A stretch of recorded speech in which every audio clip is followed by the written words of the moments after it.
Wholesaling Inc. What's going on? I'm David Dodge, and today we're going to do a quick case study. We're going to talk about this property that I'm standing in front of, this beautiful 835 Bella Marine property here. This is a rental property that we use the BRRRR method to acquire, and we actually went all the way through this entire process at this point. So I'm going to break that down. So we bought this property a few months ago for $80,000, and it needed a lot of work. And over the last couple months, we have been fixing it up. And the amount that we put into this property is about $35,000. So 80 and 35 is 115. We actually already leased the property. It's already been rented. However, the tenants haven't moved in yet. They're going to be moving in next week. We even took this property to our long-term 30-year lender and got it refinanced, and that actually just closed last week.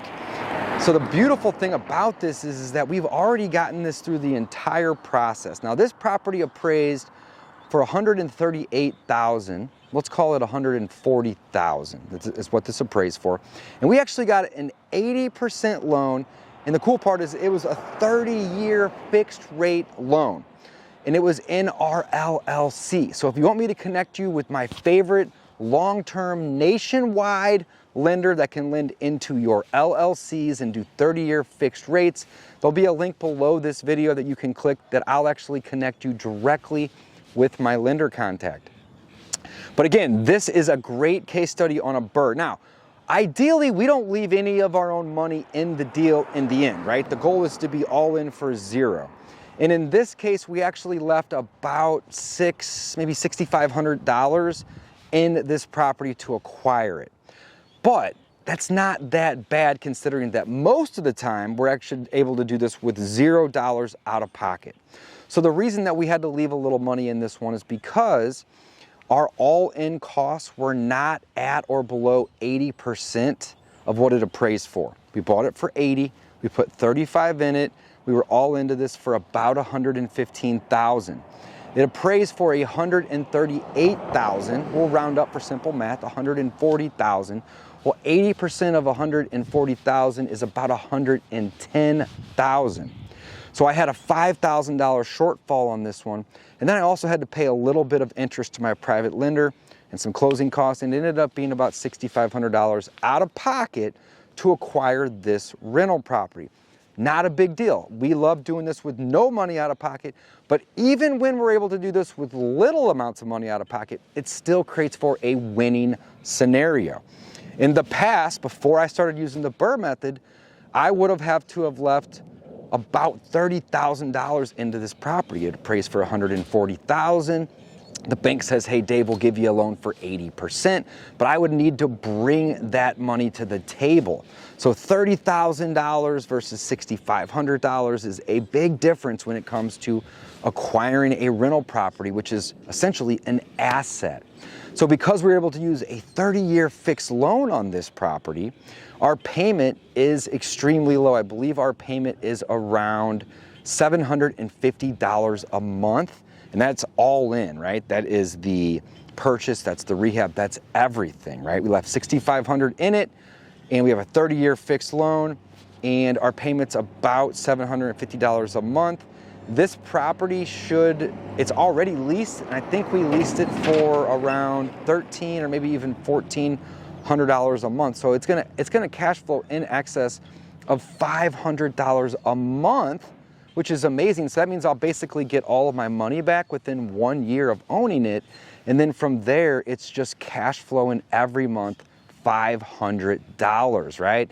So love rental properties. The goal is to acquire them with little to no money, ideally $0 out of pocket.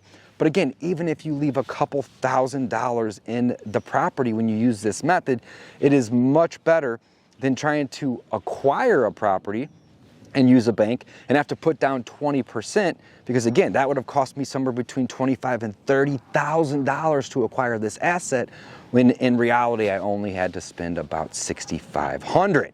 So guys, click below this video. There's a link for you to connect with my long-term lender. And let's go walk the property and just take a look at what we did. All right, we're gonna check this out, guys. This is a property, again, we purchased it, we've already rehabbed it, and we've already rented it and refinanced it, and the tenants should be moving in here in the next couple of days. So you'll notice that we did new flooring at the property. I don't think we did the windows, but it's possible. They look a little dated to me. They're nice and vinyl, which is great. So I don't think we did the windows. We did the flooring, we did the paint, we put in some new light fixtures. Let's walk over here and see the kitchen. And it looks like we did do some new countertops and maybe some new appliances in here. The cabinets, I can't tell if they're new or not. They actually look like they might be new. So we might have done new cabinets. Yeah, they look new. Yeah, new cabinets and new countertops, new appliances. And this place was just trash when we bought it. So cleaning it out and cleaning it up actually really went a really long way. Let's check out the bedrooms. I believe this is a 3-bedroom, 1 bedroom, 2 bedrooms, 3 bedrooms. This, I was right. So it's a 3-bedroom home, but the beautiful thing is we have 1.5 bath.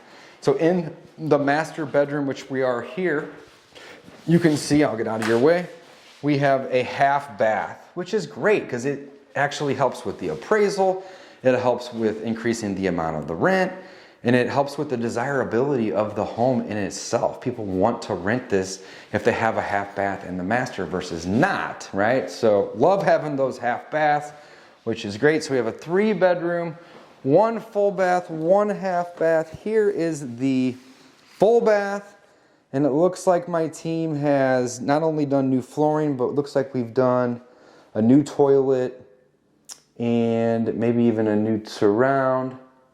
They painted everything. It looks really, really good. Let's head to the back of the property. Here's our family room. So it's a pretty straightforward property.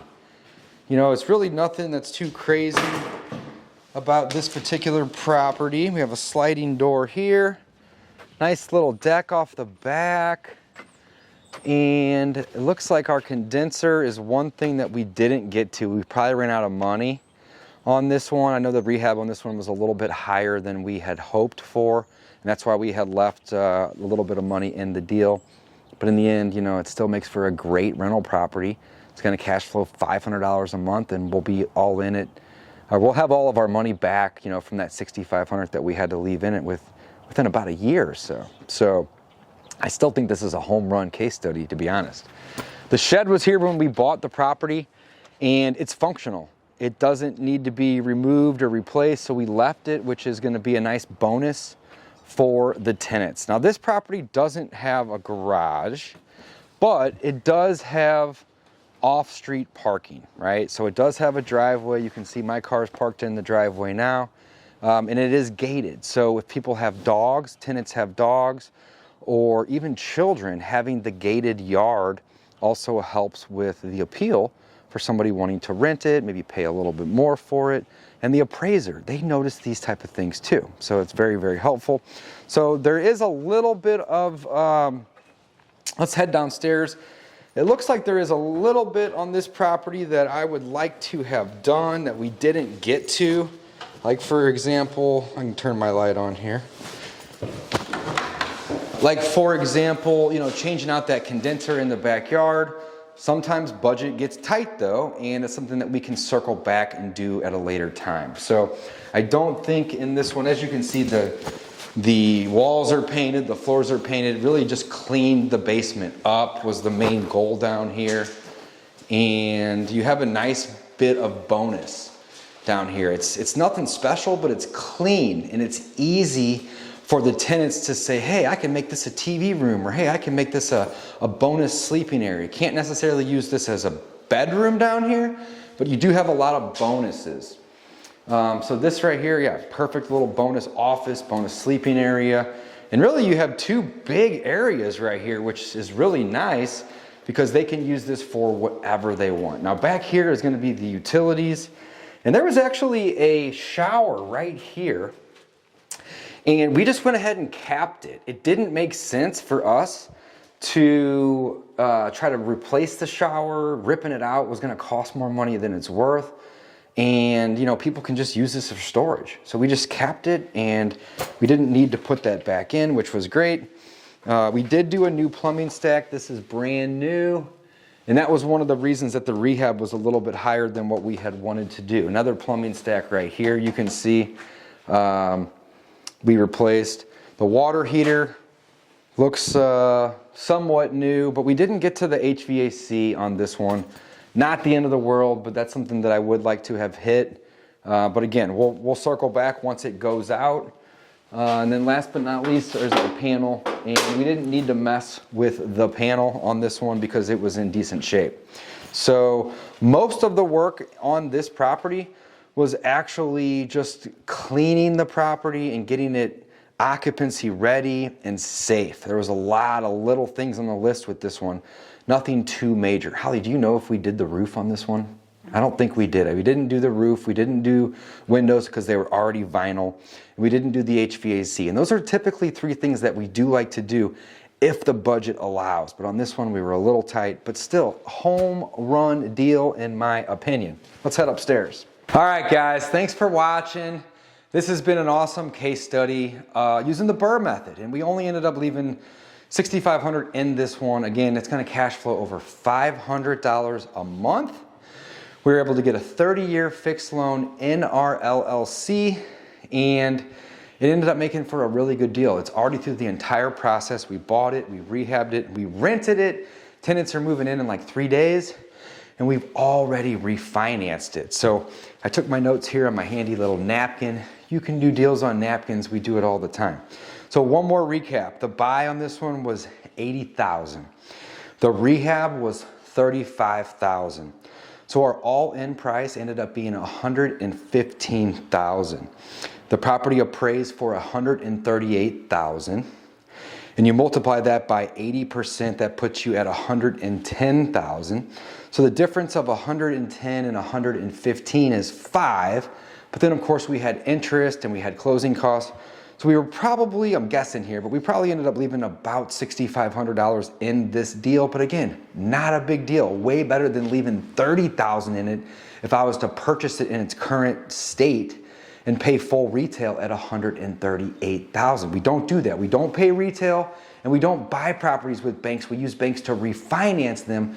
That way we're able to not have to bring money to the table, hopefully, and we can actually use skin in the game from the equity in the deal.